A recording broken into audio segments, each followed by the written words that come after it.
Halo, selamat pagi anak-anak 11 RPL. Jadi kembali lagi bertemu dengan Ibu dalam mata pelajaran pemrograman berorientasi objek. Oke, sebelumnya Ibu sudah memberikan materi-materi seperti konsep PBO ya, pemrograman berorientasi objek. Kemudian Ibu juga sudah berikan materi tentang operator, kemudian ada materi tentang percabangan, perulangan ya, anak-anak ya. Nah, sekarang Ibu akan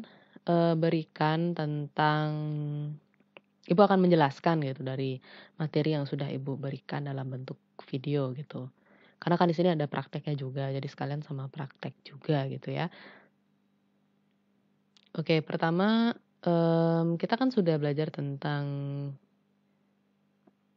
struktur dasar dari program Java itu sendiri ya.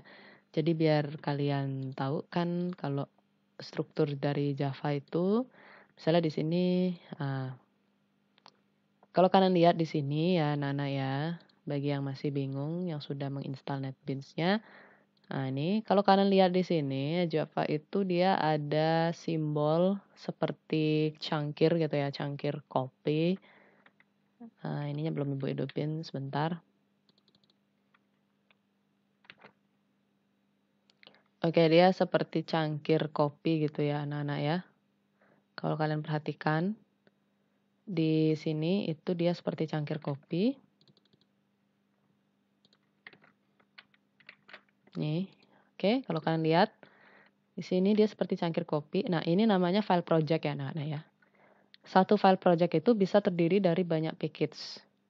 Di dalam package itulah ada file-file .java kalian. Seperti itu strukturnya nanti. Jadi, seperti contoh misalnya ini ya. Ibu akan buka project yang tulisannya 11 RPL. Jadi di sini ada project-project yang sudah ada, memang sudah dari dulu sudah ada gitu ya. Ibu akan coba klik ini. Kalau kalian lihat di sini ada tanda tambah ini berarti bisa diklik ya. Ini kalau kalian klik, nah dia akan muncul ada 2 file, itu ada source package dan libraries. Nah, ini kita buka nih source package. Nah, kalau memang kalian sebelumnya sudah pernah bikin aplikasi, nah dia akan ada di sini nih package-package-nya. Ini package-package-nya Ibu, ada inheritance, ada ulangan harian, ada bangun datar, comparison inherit, data collection, error handling, dan sebagainya. Ini merupakan, package ya. Dan di dalam package inilah ada file.java. Kayak ini misalnya, kita buka package error handling. Ini kalau kita klik, nah dia akan muncul nih. Kayak gini. Jadi ada file.java-nya ya anak-anak ya. Ini adalah file.java-nya. Begitu. Nah, kalau saya mau bikin package lagi gimana, Bu? Ya kalian bikin aja package baru. New misalnya Java package. Nah, di sini Ibu akan tulis misalnya pertama kita akan belajar percabangan ya. Jadi Ibu akan bikin package percabangan. Oke, kalau sudah kita finish. Nah, di sini akan muncul nih package percabangan kalau kalian lihat. Baru kita bikin file.java-nya. New, kemudian pilih Java class ya. Cara bikin filenya itu kita pilih ini .java ini. Jadi ini kalau diklik kanan new, terus baru pilih Java class. Nah, new class di sini Ibu akan coba di sini percabangan. Nama kelasnya percabangan gitu ya. Jangan lupa nama kelas diawali dengan huruf besar. Ini P-nya P besar, sisanya huruf kecil. Baru kita finish. Oke, sudah ya. Nah, ini dia struktur dari program Java kalian. Ini nama package-nya, dia berada pada package percabangan. Dan ini nama kelasnya juga percabangan, tapi P-nya huruf besar ya. Beda sama nama package yang di sini. Yang ini dia P-nya kecil. Ya, ini P-nya kecil, yang ini P-nya huruf besar. Gitu. Jadi ini strukturnya. Di mana kita tulis codingan kita ya di dalam sini ya. Kita di sini nanti nulisnya seperti itu.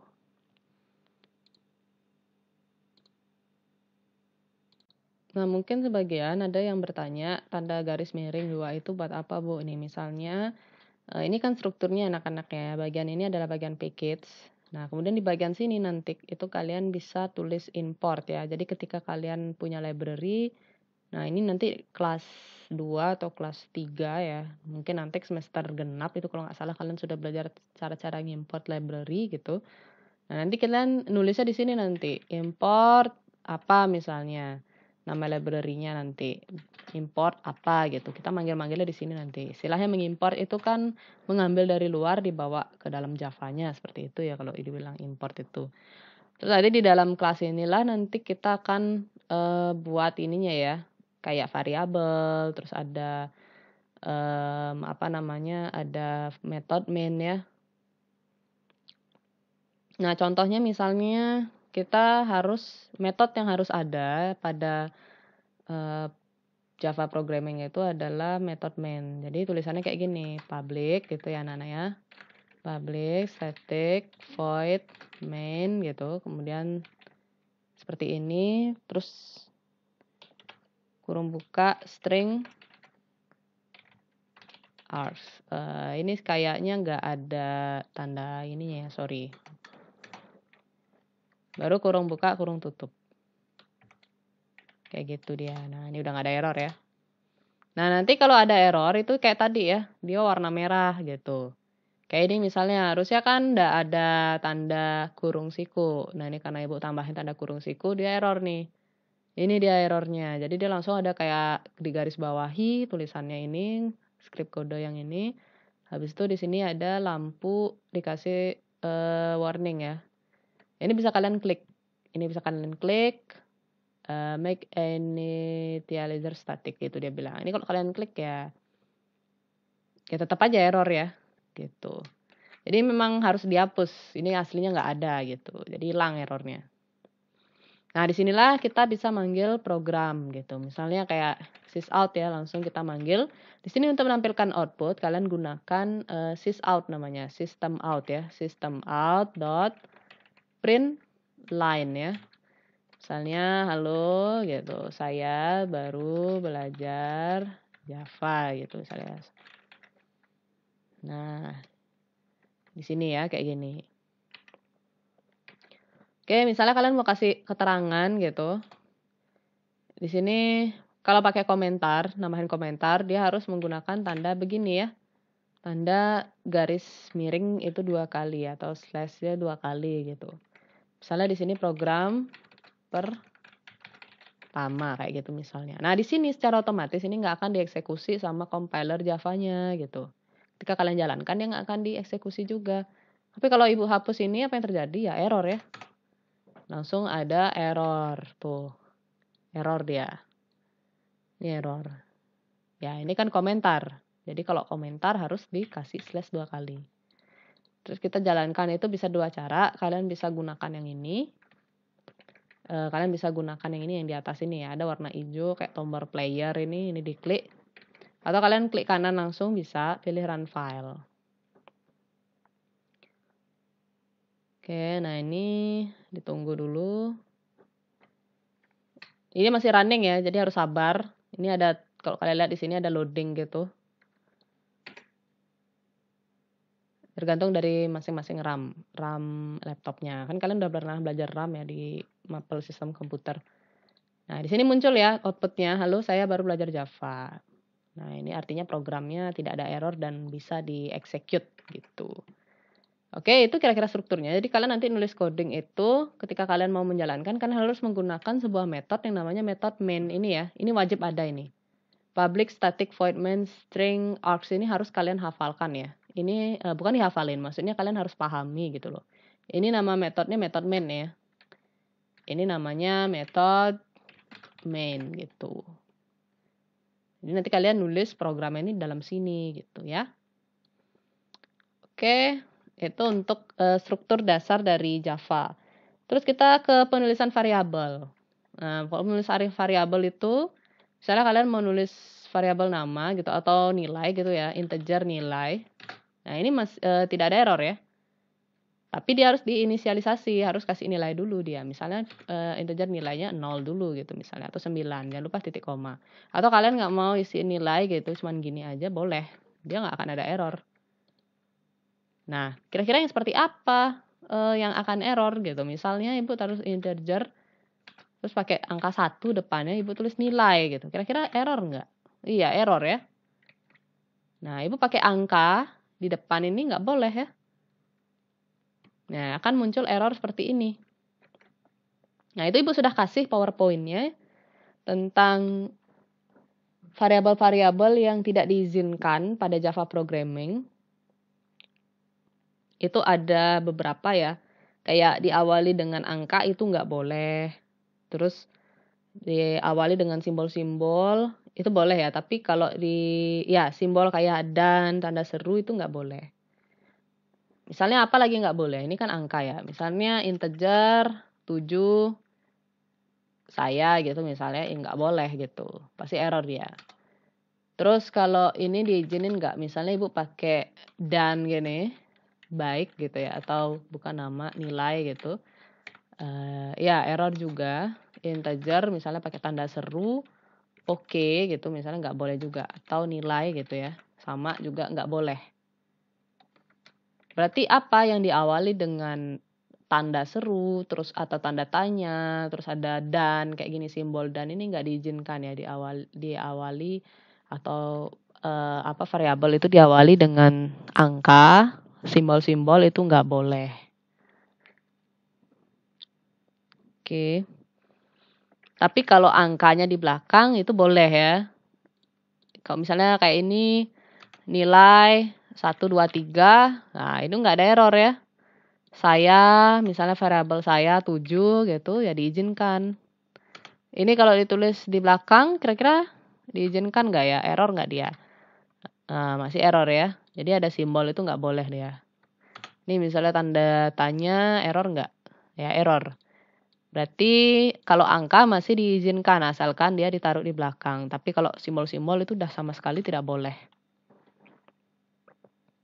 Begitu kira-kira ya. Nah, itu bisa dibaca-baca lagi aturan dalam penulisan variabel.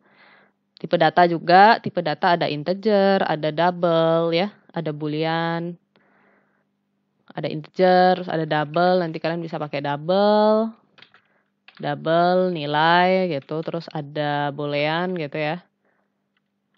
Boolean misalnya kondisi, kayak itu boolean kondisi dia bisa ya. Sorry, ini dia error ya. Oh, oke. Ini errornya variabel nilai is already defined in method main ya. Ini nilai ini udah dipakai variabelnya dengan tipe data integer. Jadi kalian ketika membuat sebuah variabel itu enggak boleh 2 gini ya. Ini kan 2 nih. Dengan tipe data yang berbeda, Ibu bikin variabel nilai dengan 2 tipe data yang berbeda. Ini integer nilai, yang ini double nilai. Ini enggak boleh. Dia bingung nanti. Ini nilai ini tipe datanya yang mana, kayak gitu. Jadi bedakan ya. Ini misalnya nilai atau jangan nilai misalnya nilai atau UAS gitu ya, double UAS. Nah, dia nggak ada error ya. Oke, ini tipe datanya juga Ibu sudah berikan listnya di PowerPoint-nya. Silahkan bisa dipelajari lebih lanjut. Oke. Nah, ini untuk struktur dasar dari Java ya. Untuk konsep juga sudah Ibu ajarkan tentang konsep dari PBO itu sendiri, di mana ada kelas, terus ada objek, ada metode, ada atribut, di mana atribut itu nantinya akan menjadi variabel. Seperti itu. Nah, kita masuk ke operator dan ekspresi sekarang anak-anak ya. Seperti biasa kan kalian sudah di tatap muka via Zoom juga sudah Ibu berikan tentang operator aritmatika seperti itu. Nah, untuk operator aritmatika sepertinya tidak ada masalah, itu kan biasa aja gitu ya, ada tambah-tambahan, ada pengurangan gitu. Terus ada operator yang pembanding gitu ya, operator pembanding. Kemudian ada operator unary seperti decrement, increment. Oke, kita coba aja dulu programnya. Oke, kita lanjut ke percabangan ya. Nah, ini materinya sudah Ibu berikan tentang percabangan. Bisa dibaca. Oke, nah di percabangan ini itu ada if else, ada if else, terus ada switch case ya. Nah, Kalau kalian lihat, ini adalah alur program sederhana tanpa percabangan gitu. Tapi kalau dia ada percabangan, dia akan seperti ini. Ada pilihan ya. Contohnya kayak ini, selamat pagi, selamat datang, apakah mau keluar? Kalau iya, maka print sampai jumpa. Kalau tidak, maka print tidak jadi keluar, selesai. Ini kalau dia dengan percabangan. Nah, untuk struktur sendiri, struktur if itu dia if, satu kondisi, baru lakukan sesuatu kalau kondisi benar dan lakukan ini juga gitu. Jadi ada 3 macam percabangan ya. Ada percabangan if else if, atau switch case ya. Jadi mari kita bahas satu persatu. Nah, pertama ada percabangan if. Percabangan if ini hanya memiliki satu pilihan. Artinya pilihan di dalam if hanya akan dikerjakan kalau kondisinya benar ya. Jadi dia hanya akan dijalankan kalau kondisinya benar. Hanya memiliki satu pilihan. Kalau nggak benar gimana? Ya udah berhenti berarti ya. Nah, kayak ini ya. Tapi kalau salah tidak akan melakukan apa-apa alias lanjut eksekusi ke perintah berikutnya. Jadi contoh implementasinya akan seperti ini ya. Untuk if else ya. Pertama-tama, Ibu akan set dulu. Misalnya, Ibu akan membuat sebuah program mengecek apakah siswa tersebut nilainya di atas KKM atau tidak. Misalnya seperti kalian kelas 11 itu KKM-nya kan 80 ya. Berarti Ibu akan set dulu integer gitu, nilai. Nah, Ibu akan ngecek nilai ini, misalnya si anak ini dapatkan nilai 87 ya. Nah, Ibu akan ngecek apakah dia di atas KKM gitu. If ya, kita gunakan if, Ibu buatkan dulu strukturnya. Jadi biasakan ketika kalian ngoding, itu kalian buat dulu strukturnya ya. Jadi dia if, kurung buka, kurung tutup, dan kurung kurawal buka, dan kurung kurawal tutup. Baru kita tulis di sini ya.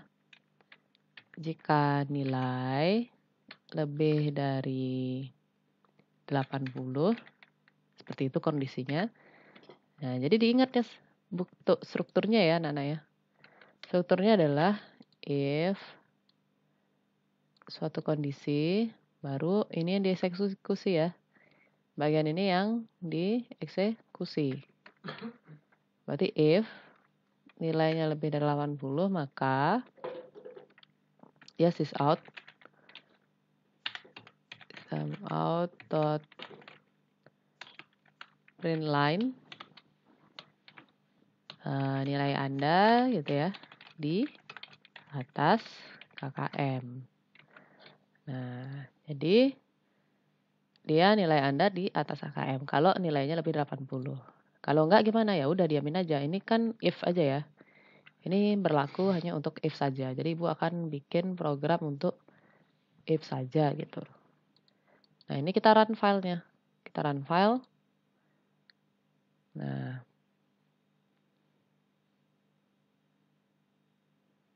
oke, jadi nilai Anda di atas KKM ya untuk outputnya. Karena dia di lebih dari 80. Tapi gimana kalau Ibu ngeset nilainya ini itu 8, bukan 8, tapi 79 misalnya. Nah, ini kan di bawah 80 ya. Ini kalau Ibu run file, apa yang terjadi? Ya, dia tidak akan menghasilkan output apa-apa ya. Jadi tidak ada outputnya ini. Kalau kalian lihat di sini dia tidak ada outputnya seperti itu. Jadi kalau dia tidak memenuhi ya udah. Ya artinya ya tetap dijalankan programnya tapi tidak ada output. Kayak gitu. Karena if-nya hanya satu aja ya, if tunggal ya. Oke, itu untuk percabangan if. Udah kita lanjut lagi. Nah, ini contoh implementasi yang lain ya. Ini untuk ngecek apakah bilangan itu adalah bilangan 0 atau tidak. Ya, itu studi kasus seperti itu. Nah, ini contoh lainnya. Nah, kalau yang ini dia menggunakan ini ya, dia sudah import ini ya. Menggunakan file input output namanya. Jadi dia sudah menggunakan inputan ya. Kayak ini dia, ada kata scan.nextInteger. Dia harus import dulu, masukkan biar bisa menerima inputan dari user. Nah, ini sebenarnya kalian belum dapat ini ya, tapi buat belajar-belajar aja gitu Ibu cantumkan juga contoh lainnya gitu penerapannya. Nah, ini bisa dicoba aja ya. Nah, selanjutnya kita masuk ke if else. Nah, sedangkan percabangan if else ini memiliki pilihan alternatif kalau kondisinya salah gitu. Jadi kalau kondisinya nggak memenuhi, dia akan menjalankan kondisi yang lagi satu gitu. Nah, kayak ini contohnya ya. Kalau if itu jika kondisi benar maka kerjakan ini, kalau tidak silakan lanjut. Kalau if else jika kondisi benar maka kerjakan ini, kalau salah maka kerjakan yang itu, setelah itu lanjut. Nah, ini kira-kira strukturnya ya. Kalau if hujan, kalau dia true dia bawa payung, kalau false ya udah selesai gitu ya. Selanjutnya gitu. Nah, kalau yang ini, kalau if ya nilainya lebih dari 70 dia lulus, kalau tidak dia gagal. Baru next gitu ya. Nah, kita akan coba ke kode programnya. Berarti Ibu akan tinggal tambahin aja di sini else ya. Karena kan if else ya. If else gitu ya.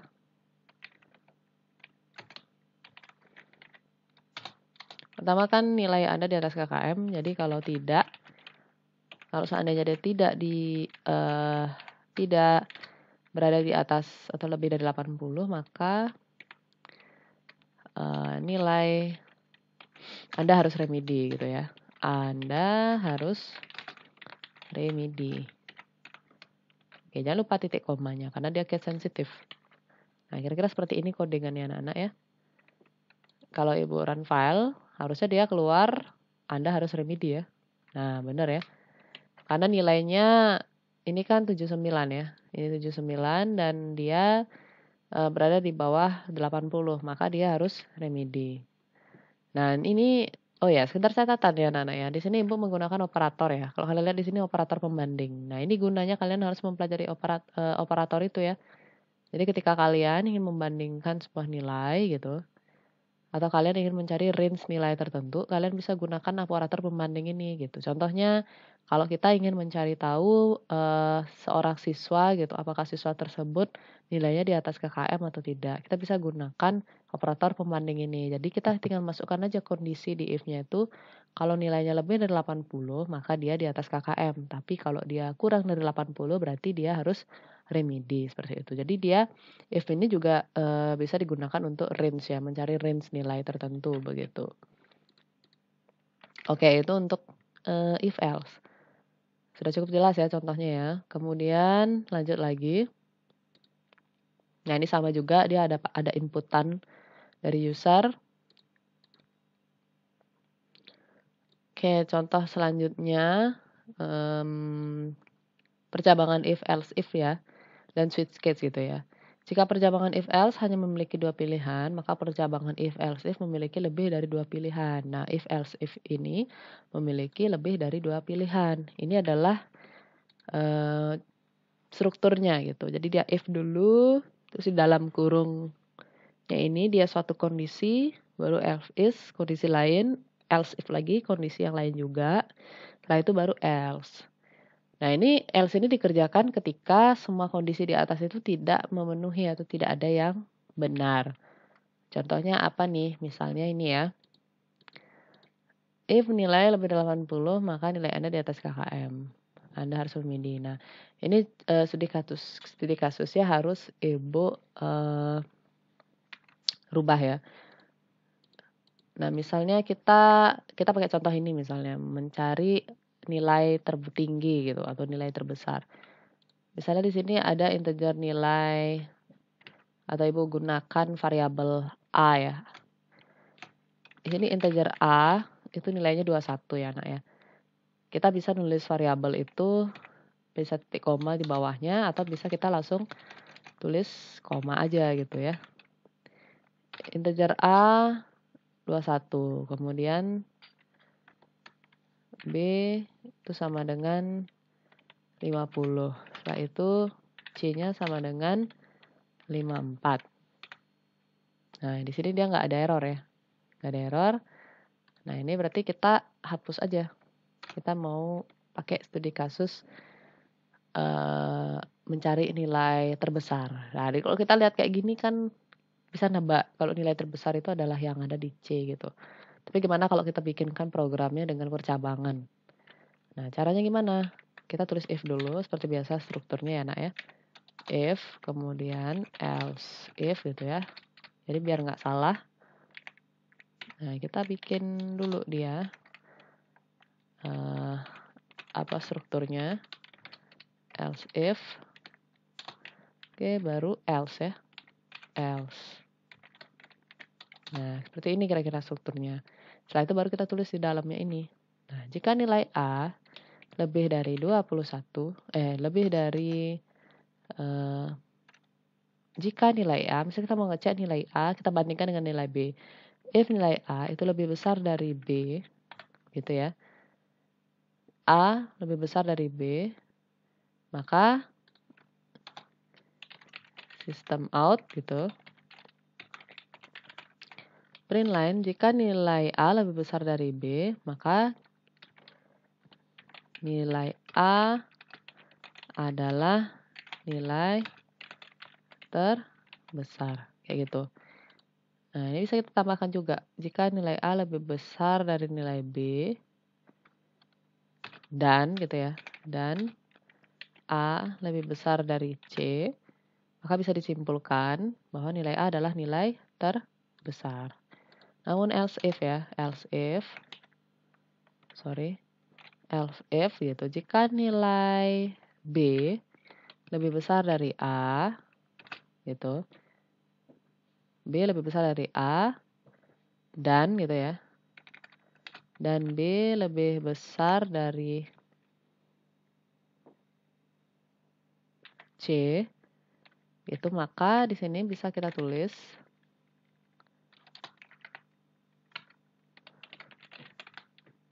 this is out, print line, nilai B adalah nilai terbesar. Nah, kayak gitu dia. Oke, nah ini bisa gunakan contoh yang ini. Nah, ini else if ini. Oke, ini Ibu kelebihan ya else if-nya. Karena dia cuma ada 3 kondisi aja, baru yang terakhir C ya. Kalau enggak, ya udah. Ini kebanyakan else if-nya, Ibu. Nah, baru else-nya berarti nilai A adalah nilai terbesar, nilai B adalah nilai terbesar. Maka kalau tidak memenuhi dari ketiga itu, kalau nilai A dan nilai B itu tidak memenuhi gitu ya, atau tidak benar nilainya bernilai false, maka di sini nilai C adalah nilai terbesar. Nah, ini bisa dilihat ya anak-anak ya. Kira-kira codingannya seperti ini. Bisa dipahami ya. Jadi di sini ada penggunaan operator ya. Ada operator dan. Nih ya anak-anak ya, ada operator dan. Ada lebih dari. Jadi kalau kita terjemahkan gitu ya. Jika nilai A lebih besar dari B dan nilai A lebih besar dari C, maka bisa disimpulkan bahwa nilai A adalah nilai terbesar, seperti itu. Else if, jika nilai B lebih besar dari A dan nilai B lebih besar dari C, maka bisa disimpulkan bahwa nilai B adalah nilai terbesar. Namun jika A dan B itu bukan nilai terbesar, berarti nilai C adalah nilai terbesar. Baru dia pakai else ya terakhir ya. Tidak usah ditambahkan if di sini. Nah, kita non-file aja. Seharusnya nilai C adalah nilai terbesar ya. Berarti outputnya adalah ini ya, nilai C adalah nilai terbesar. Berarti bisa disimpulkan bahwa logika atau codingannya itu sudah benar seperti itu. Nah, itu contoh untuk if, else if ya. If, else, if. Nah, ini contoh implementasinya. Bisa kalian coba juga di rumah. Nah, ini untuk nilai. Ini ada inputan dari user. Ini karena kalian belum dapat ya untuk inputan-inputan itu. Ini hanya tambahan aja. Nah, ini catatan dari Ibu. Ini hanya tambahan aja. Siapa tahu kalian ingin tahu kalau di input dari user itu seperti apa. Nah, kalau di input dari user itu ya seperti ini ya caranya. Oke, kita lanjut lagi. Kita masuk ke percabangan switch case ya. Percabangan switch case sebenarnya adalah bentuk lain dari if, else, if gitu ya. Bedanya percabangan ini menggunakan kata kunci switch dan case. Formatnya juga berbeda tapi cara kerjanya sama. Sama aja sama if, else ya. Sama aja sama if, else. Nah, ini strukturnya seperti ini. Ada switch, kemudian ada variabel, ada case 1, break, case 2 break, case 3 break, baru default sama break. Nah, ini perhatikan ya, case 1 artinya nilai variabel yang akan dibandingkan apakah nilainya sama dengan 1 atau tidak. Kalau iya, maka kerjakan kode yang ada dalam case 1. Nah, bisa juga bentuknya berbeda, misalnya seperti ini ya. Ada pakai case A, case B ya. Ini case 1, ya ini pakai huruf dia ya, case A, case B. Nah, ini perlu diperhatikan juga di sana ada kata kunci break dan default. Break artinya berhenti. Ini untuk memerintahkan komputer untuk berhenti mengecek case yang lainnya. Kalau default artinya jika nilai variabel tidak ada yang sama dengan pilihan case di atas, maka kerjakan kode yang ada di dalam default. Pilihan default bisa juga tidak memiliki break ya. Karena dia adalah pilihan terakhir, artinya pengecekan akan berakhir di situ. Nah, itu dia keterangannya. Sudah Ibu kasih keterangan di sana ya, anak-anak ya. Nah, kita coba sekarang contoh implementasinya kita menggunakan switch case. Dia sama aja kayak if, else, if ya.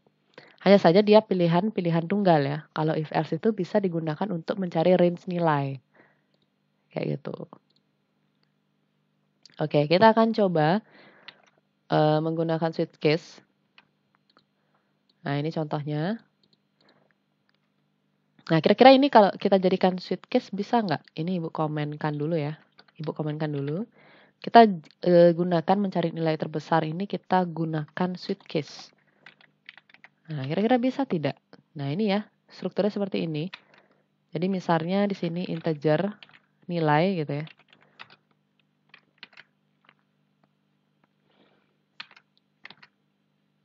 Nah, ini agak sulit ya kalau kayak gini karena dia tidak ada pilihan. Tidak ada kondisi ya, suatu kondisi, mengecek kondisi itu nggak ada. Jadi dia kayak pilihan tunggal.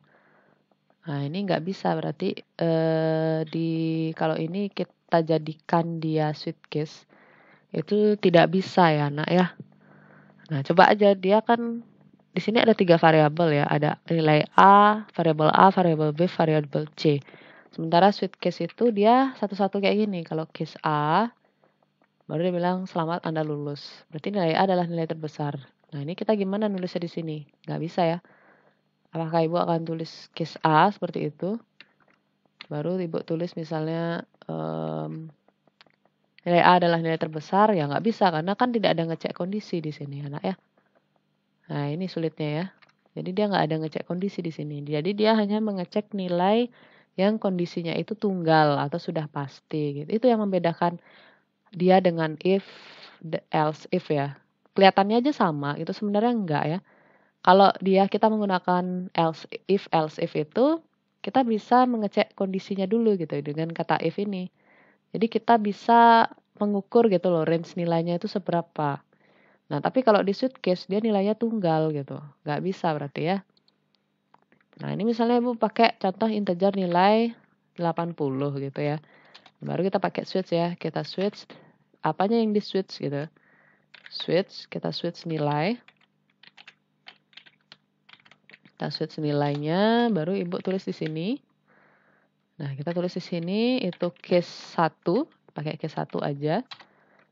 Baru system out.println gitu.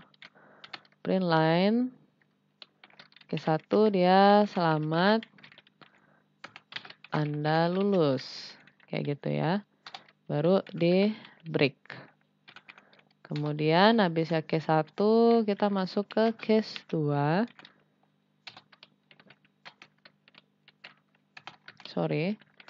System.out. Nah, ini bisa di copy.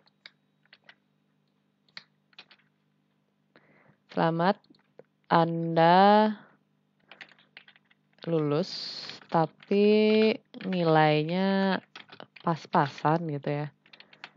Selamat Anda lulus, tapi nilainya pas-pasan.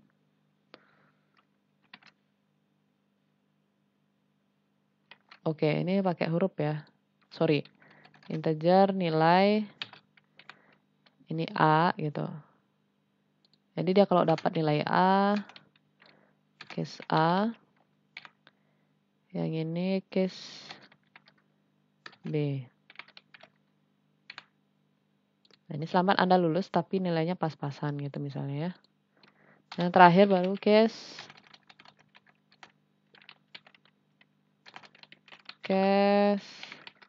atau default ya.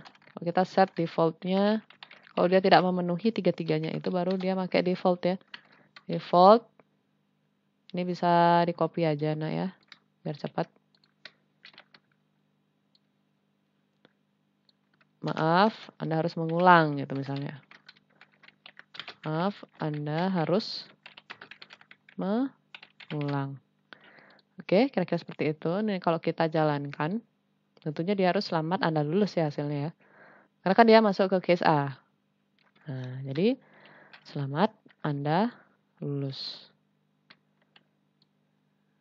Nah, jadi kalau pakai nilai, misalnya nilai 80 agak sulit ya pakai sweet case. Jarang gitu orang pakai sweet case, pasti pakai if else.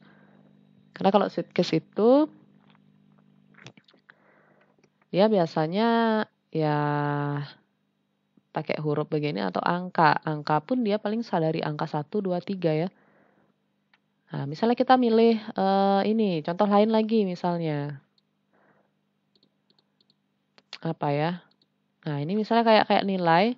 Kayak tadi Ibu tulis 80 ya. Mungkin kalau Ibu di sini nulis case 80 gitu, selamat Anda lulus. Nah, ini dia nilainya tunggal ya, jadi nggak ada range-nya gitu. Bisa kelihatan ya bedanya nah ya. Di case 85 baru default. Ini 90 gitu. Terus yang ini 80 misalnya. Nah, ini harusnya berarti selamat Anda lulus tapi nilainya pas-pasan. Itu ya berarti output-nya ya. Selamat Anda lulus tapi nilainya pas-pasan. Nah, ini pun Ibu nulis case-nya ini juga harus sama nilai variabelnya gitu. Kayak ini dia 80, Ibu harus bikin case-nya di sini case 90, case 80 gitu. Nah, itu sulitnya kalau pakai sweet case ya. Ketika kita misalnya mau menghitung nilai gitu, menentukan apakah dia lulus atau tidak. Padahal kan ada range nilai ya. Kalau misalnya dari 80 ke 90, misalnya nilainya lebih besar dari 80, berarti dia lulus kayak gitu. Itu kan ada range-nya. Artinya dari 80 sampai 100 itu berarti dia lulus gitu. Sementara kalau dia menggunakan sweet case dia nggak bisa kayak gitu karena dia tunggal seperti ini ya nak ya. Nah, mudah-mudahan kalian paham ya maksudnya Ibu ya. Oke, itu penggunaan sweet case. Kalau if else itu untuk range nilai biasanya digunakan untuk range, ada range-nya. Kalau sweet case itu dia tunggal ya. Jadi dia nilainya itu tunggal, tidak ada jaraknya nilainya kayak angka 80 sampai 90 itu contoh range-nya nak ya. Tapi kalau tunggal ya udah dia nilainya 90 ya 90 gitu. Nah, itu kira-kira yang membedakan antara if else dan sweet case. Oke, next kita akan masuk ke looping atau perulangan. Oke, kita masuk ke materi perulangan atau looping ya. Nah, biasanya nih kalau kita nulis 5 baris gini ya nggak masalah ya. Tapi gimana kalau disuruh gitu ya nulis, saya suka programming gitu. Sebanyak 1000 kali atau 2000 atau 5000. Iya, masa iya kita mau copy paste gitu satu-satu gitu ya. Ya, tidak efektif ya dan tidak efisien. Maka dari itu kita harus menggunakan sebuah metode yang bernama metode perulangan. Nah, perulangan itu pada Java ada 3, while, do while, dan for ya. Jadi dia akan membantu membuat sebuah tulisan itu berulang kali gitu ya, berulang-ulang gitu. Nah, pertama kita akan bahas tentang while. Jadi perulangan ini digunakan untuk mengulang suatu proses perulangan yang belum diketahui jumlahnya gitu. Di while itu digunakan ketika kalian itu nggak tahu jumlahnya berapa. Pada perulangan while, pengecekan kondisi akan dilakukan terlebih dahulu. Jadi dia ngecek kondisi dulu. Jika kondisi masih bernilai benar, maka perulangan akan terus berlanjut. Dan sebaliknya jika bernilai salah, maka perulangan akan dihentikan. Ini contohnya ya. Ini strukturnya gitu, while. Kondisi, blok kode yang akan diulang. Nah, bila kita isi dengan perbandingan maupun variabel boolean, kondisi ini hanya memiliki nilai true dan false. Perulangan while akan berhenti sampai kondisinya bernilai false. Nah, ini contoh implementasinya ya anak-anak ya. Nah, ini pertama misalnya Ibu mau Ibu bikin ini dulu ya. Ini kan package percabangan ya. Nah, Ibu akan bikin package baru. Itu bernama perulangan. Nama package-nya kita finish. Oke, baru kita klik kanan, new, Java class ya. Sini baru kita tulis perulangan. Perulangan finish gitu. Baru kita, jangan lupa di sini tulis public static void main ya, string args. Nah, kita bikin codingnya di dalam method main ini. Oke. Oke, kita mulai lagi. Pertama, oke, misalnya kita pakai contoh yang ini misalnya.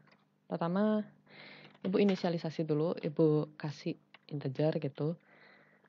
Misalnya nilainya i, pakai i gitu ya, sama dengan 0. Atau i-nya dari 1 dulu. Nah, berdasarkan strukturnya ini ya, kalian lihat while gitu ya. While. Nah, ini selama i itu kurang dari 10 itu ya Nana ya, maka dia akan mencetak ya system out dot println. Kita tulis di sini perulangan ke itu ya, plus i-nya ya. Nah, kalau sudah jangan lupa kita tambahan ya. Jadi selama dia berulang ini harus dikasih i plus plus. I plus plus ini maksudnya adalah i plus 1. Jadi variabel ini akan bertambah 1. Ya. Jadi konsepnya itu kayak gini. Nah, kalau Ibu gambarkan itu dia kayak gini loh. Anak-anak ya. Ini untuk perulangan while ya. Nah, begini dia.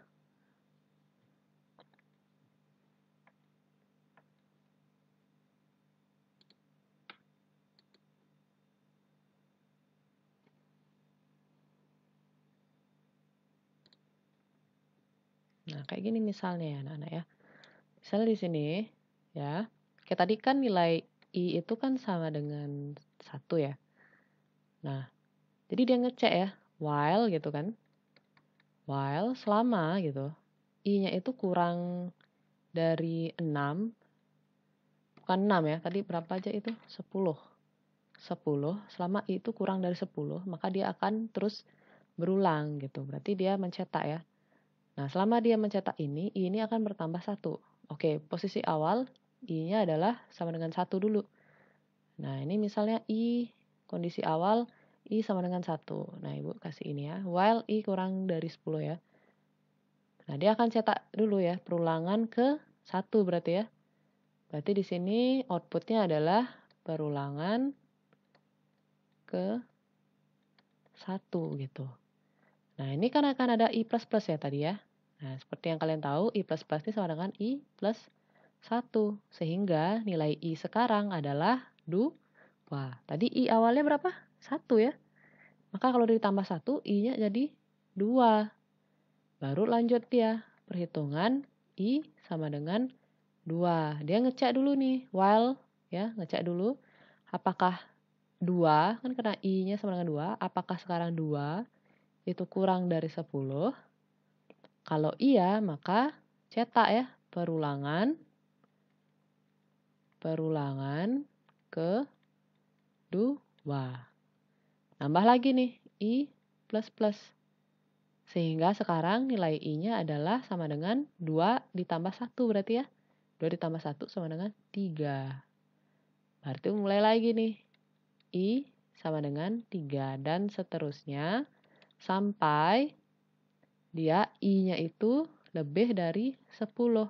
Nah, kalau i sudah lebih dari 10, maka dia berhenti atau stop ya. Nah, seperti itu kira-kira perhitungan manualnya gitu. Seperti itu kira-kira perhitungan manualnya anak-anak ya. Nah, lanjut lagi. Nah, dia kan i plus plus. Nah, ini kalau kita jalankan. Oke, dia akan seperti ini terus ya. Oh, maaf. Ibu salah nulis counternya itu harusnya di dalam ya. dilakukan di luar. Nah, di sini harusnya counternya. Kita coba run file lagi. Oke, baru ya mau ya. Nah, ini kalau kalian lihat outputnya, perulangan 1, 2, 3, 4. Nah, yang terakhir adalah perulangan ke-9. Ya, karena apa? Kan dia kurang dari 10 tuh. Kalau kamu ganti di sini ya anak-anak ya, kurang dari sama dengan 10. Berarti apa? Perulangannya sampai ke perulangan 10 ya. Kita run file lagi. Nah, di sini dia akan terakhirnya adalah perulangan ke-10 karena kurang dari sama dengan. Oke? Apa yang terjadi Bu kalau kita nggak ngisi I++? Kita nggak ngisi I++ ini. Misalnya Ibu komen ya, Ibu kasih komen aja I++-nya. Kita coba aja gitu. Run file. Nah, kayak yang terjadi adalah seperti ini. Tuh, kalau kalian lihat, ini dia akan terus looping ya. Ini terus looping ini, Nak. Tuh, ini terus looping ini ke bawah terus nih. Ini seterusnya sampai laptop kalian hang gitu atau komputer kalian hang. Maka itu perlu adanya counter di sini ya atau penambahan. Itu kira-kira ya, Nak ya. Nah, oke. Jadi ini ya pentingnya I++. Nah, di sini udah berkasih catatan penting, pastikan melakukan increment gitu ya terhadap variabel counter gitu. Jadi dia harus melakukan increment. Jadi pastikan kalian harus menulis variabel incrementnya yaitu I++ itu terhadap variabel counter karena kalau tidak perulangannya akan terus-menerus dilakukan sampai komputer kalian hang seperti Ibu bilang tadi. Ya, pastikan melakukan increment. Nah, itu namanya increment ya. I++ itu increment namanya ya, Nak ya. Udah lanjut, setelah while, kita masuk ke do while. Nah, do while ini, perulangan ini hampir sama dengan perulangan while, namun pernyataan dilakukan terlebih dahulu, dan kemudian baru melakukan pengecekan. Jadi dia mengeksekusi dulu, baru ngecek kondisinya gitu. Pernyataan dalam blok paling tidak dieksekusi 1 kali. Sehingga yang terjadi adalah, pernyataan dalam blok itu paling tidak dieksekusi sebanyak 1 kali. Nah, ini bentuk strukturnya. Do dulu, while baru kondisi. Jadi kerjakan dulu do, baru dicek kondisinya. Kalau kondisi nilai true, maka lanjutkan perulangan gitu. Nah, ini sama ya kayak gini. Nah, jadi struktur penulisannya kayak gini, tapi beda ya. Oke, ini Ibu keluarkan dulu. Ini Ibu akan kasih komen dulu. Nah, sudah. Kalau sudah, kita lanjut lagi ke perulangan do while itu ya. Nah, sama seperti biasa, kita buat dulu variabel i, kita isi dia nilai 1 variabel i-nya, dan kita bikin do ya. Kita bikin do, jadi dia melakukan dulu gitu ya anak-anak ya. Do, gitu ya. Jadi dia melakukan dulu nih, system out dot println. Println gitu. Ini Ibu copy aja. Oke, jadi dia seperti ini. Do system out println, baru dia I++ ya. I++ incrementnya, kemudian baru while ya. While selama I itu kurang dari sama dengan 10. Gitu misalnya. Titik koma, jangan lupa titik komanya. Nah, ini kita jalankan. Dia akan mendapatkan output yang sama kayak perulangan while tadi ya. Kayak gini dia. Nah, kira-kira apa yang terjadi nih kalau nilai while-nya ini misalnya I-nya lebih dari 10 ya. Nah, ini kan tidak mungkin ya, padahal I-nya dari 1, dimulai dari 1. 1 kan sudah jelas-jelas tidak lebih dari 10. Kalau dia di-execute, dia akan tetap menghasilkan output ya, perulangan ke 1, biar kalian lihat nih. Nah, makanya Ibu buat di sini ya, Nana ya. Pernyataan dalam blok paling tidak dieksekusi 1 kali, meskipun kondisinya itu sudah tidak benar ya, atau kondisinya false. Kayak tadi, nilai I-nya Ibu ganti lebih dari 10 ya. I-nya lebih dari 10, dia akan tetap mengeksekusi 1 aja. Nah, gimana kalau sama while tadi ya? Nah, ini Ibu komen dulu. Kita buka komenannya ini untuk perulangan while-nya. Nah, kita buka. Nah, ini misalnya anak-anak ya. Ini Ibu ganti jadi lebih dari. Nah ini I-nya jadi lebih dari 10. Padahal kan sudah tidak mungkin ya. Karena kita kan dimulai, kita set dia dari nilai 1 dulu, angka 1 dulu. Nah ini kalau Ibu run file, apa yang terjadi? Ya dia tidak akan menghasilkan output apapun ya. Dia hanya menghasilkan build successful udah. Programnya running tapi ya tidak menghasilkan output karena memang kondisinya itu tidak memenuhi ya. Nah, beda sama si do while ini ya anak-anak. Kelihatan ya tadi bedanya ya. Do while itu dia walaupun kondisinya itu bernilai false, dia akan tetap menghasilkan output sebanyak 1 ya. Itu aja bedanya sih. Dia sama while ya. Karena dia kan nyetak dulu baru ngecek kondisi. Itu yang bikin ya. Nyetak dulu baru ngecek kondisi. Nah, itu untuk perulangan do while. Udah lanjut lagi, untuk perulangan ketiga itu ada perulangan for. Nah, perulangan ini hampir sama dengan perulangan while, namun pernyataan dilakukan terlebih dahulu dan kemudian baru melakukan pengecekan. Jadi perulangan adalah itu ya kira-kira ya. Nah, ini strukturnya for. Jadi dia kalau tadi kalian nulis i-nya itu kan di luar ya. Nah, kalau di for ini kalian nulisnya di dalam nih. Baru ada kondisi, jadi 1 dia nih for ini, di dalam kurungnya ini baru increment-nya. Jadi dia jadi 1 di dalam kurung. Kalau ini kan mencar-mencar ya, pada di luar gitu. Nah, penjelasan ya. Nah, ini kalau kalian lihat di sini variabel hitungan tugasnya untuk menyimpan hitungan pengulangan. Hitungan kurang dari 10, artinya selama nilai hitungannya lebih kecil atau sama dengan 10, maka pengulangan akan terus dilakukan. Kalau hitungan plus-plus fungsinya untuk menambah 1 atau increment ya, nilai hitungan beda pada setiap pengulangan gitu. Nah, ini contohnya. Sama juga kayak tadi Ibu mau bikin bentuk perulangan kayak tadi. Kita ke for ya. Kalau for dia langsung aja kayak gini. Jadi dia lebih simple. For. Jadi dia nulis nih integer. Kalau tadi kan integer i-nya di luar ya. Kalau kalian lihat di sini integer i-nya di perulangan while dia di luar. Ini juga sama, dia di luar dulu ditulis. Ini enggak, dia jadi 1 di sini. Di sini integer i sama dengan 1. Nah, dipisah dengan titik koma ya, titik koma. Di sini i-nya itu kurang dari sama dengan 10. Dan i-nya itu bertambah, plus-plus. Nah, dia kayak gini penulisannya berarti. Integer i sama dengan 1, titik koma, i-nya kurang dari sama dengan 10, i-nya plus-plus. Sama ya, syaratnya ini sama ini. Ini ada inisialisasi ya, ini inisialisasi namanya, memberikan nilai kepada variabel i. Kemudian yang ini i++, ini adalah increment ya, anak-anak istilahnya increment, menambah 1. Kemudian ada i kurang dari atau i lebih dari 10. Nah, ini pengecekan kondisi namanya. Nah, di sini semua dijadi 1 dibungkus pada for ya, kondisi for ini. Nah, baru kita cetak di sini ya, anak-anak ya. Baru kita bikin system.out.print line ya. Baru di sini kita buat perulangan ke gitu ya. Perulangan ke di sini plus i. Nah, kayak gitu. Kita run file. Ya, hasilnya akan sama seperti yang tadi. Perulangan ke-1, perulangan ke-2, ke-3, ke-4, ke-5, ke-6, ke-7, 8, 9, 10.